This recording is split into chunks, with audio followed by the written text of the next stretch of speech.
அஸ்ஸலாமலைக்கும். அல்சியா channel. இன்றைக்கி அல்சியா சேனலில் கொத்து புரோட்டா எப்படி செய்யணும்னு காட்டுறேன்.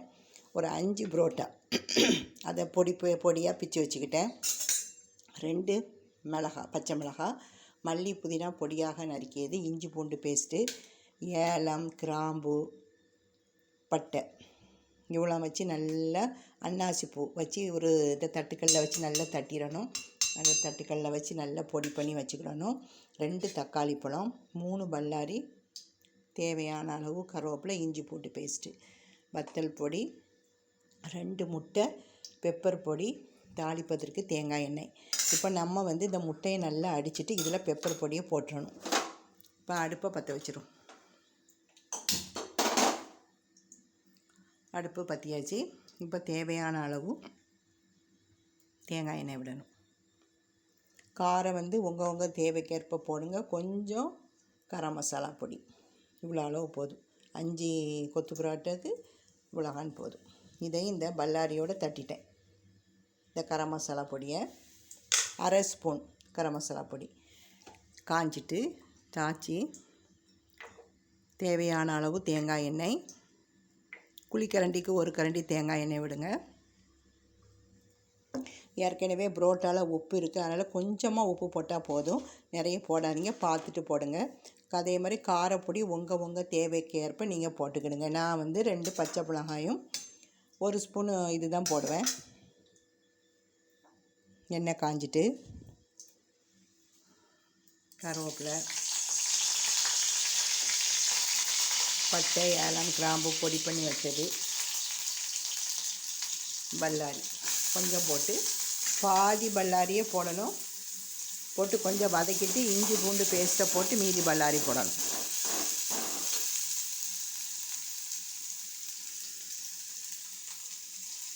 இஞ்சி பூண்டு பேஸ்ட் உங்கள்கிட்ட முதல் நாள் உள்ள மட்டன் குழம்பு, மட்டன் கிரேவி இருந்தால் அது கொஞ்சோண்டு ஊற்றுங்க, டேஸ்ட்டாக இருக்கும்.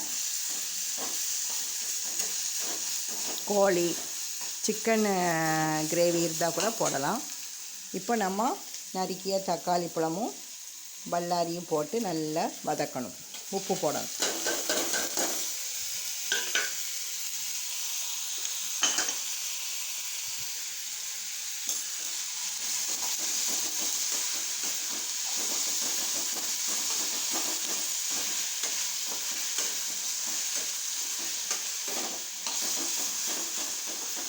இது 5 புரோட்டாவுக்கு தேவையான பொருட்கள் நான் சொல்கிறேன். காரம் மட்டும் நீங்கள் தேவைக்கு ஏற்ப போட்டுக்கிடுங்க. அது நல்லா வதங்கட்டும். 2 முட்டை,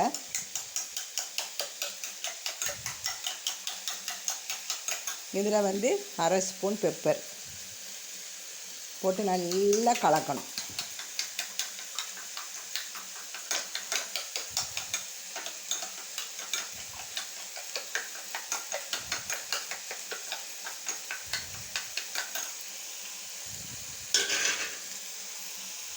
இந்த மிளகாய் இதையும் போட்டோம்.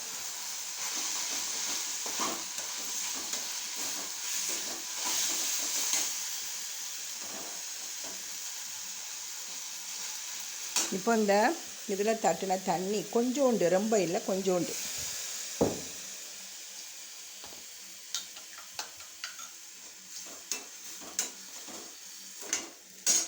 தேவையான அளவு வத்தல் பொடி.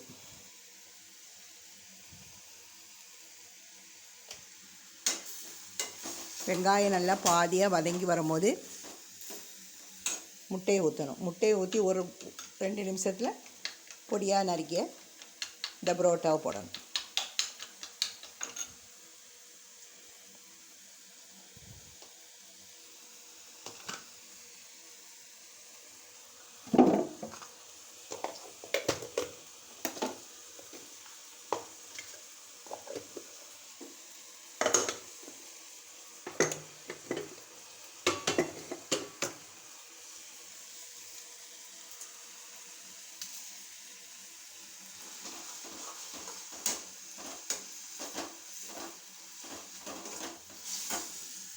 இந்த மல்லி புதினா பொடியாக நல்லா, புதினா கொஞ்சம் கூடுதலாக வைங்க போடணும்.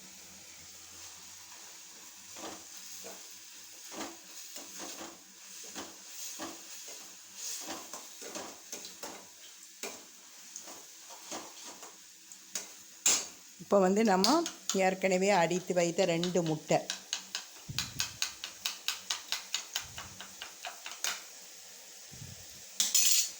இதை ஊற்றிடணும். நல்லா கிளறணும்.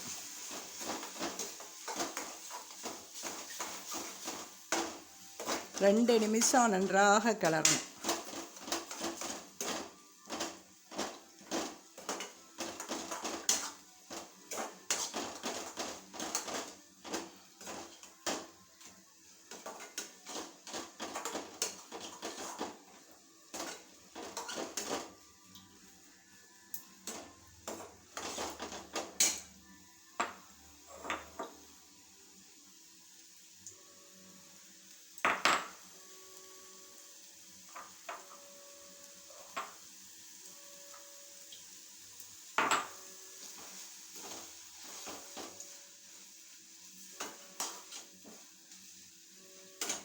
இப்போ நம்ம பொடியாக பிச்சு வச்ச இந்த புரோட்டாவை கொஞ்சம் கொஞ்சமாக போடணும்.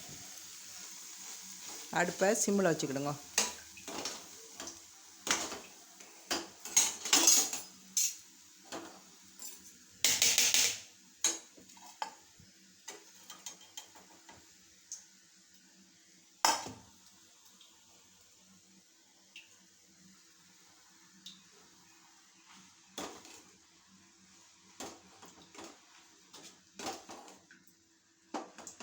இதில் உப்பு கரெக்டாக இருக்கான்னு பார்த்துக்கிடும். சூப்பராக இருக்குது.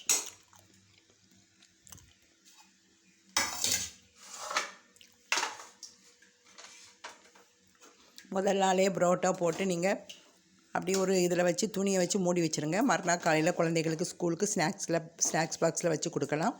அது உங்களுக்கு வேலை வந்து அதிகமாக இருக்காது. முதல் நாள் இரவே நீங்கள் புரோட்டா போட்டு வச்சுட்டு மறுநாள் காலையில் இந்த மாதிரி கொத்து புரோட்டா செய்து கொடுக்கலாம். 5 புரோட்டாவுக்கு 2 முட்டை. இந்த அளவில் நீங்கள் செய்யுங்க, நல்லாயிருக்கும்.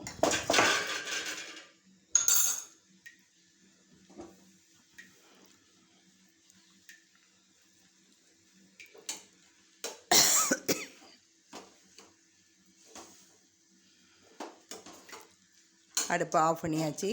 சூடான கொத்து புரோட்டா ரெடி ஆகிட்டு கரெக்டாக ஒரு 10 நிமிஷத்தில் தான் வேலை. பாருங்கள்,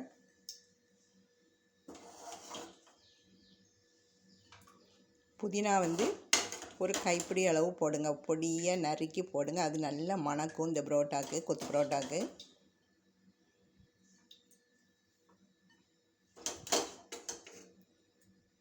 இப்படி தான் கொத்து புரோட்டா பண்ணணும். இந்த ரெசிபி பிடிச்சிருந்தால் லைக் பண்ணுங்க. நீங்கள் லைக் பண்ணிகிட்டே பாருங்கள். இதுவரை சப்ஸ்கிரைப் பண்ணாதவங்க சப்ஸ்கிரைப் பண்ணுங்க. இன்ஷா அல்லாஹ் நாளைக்கு ஒரு வீடியோ போடுறேன். அஸ்ஸலாமு அலைக்கும்.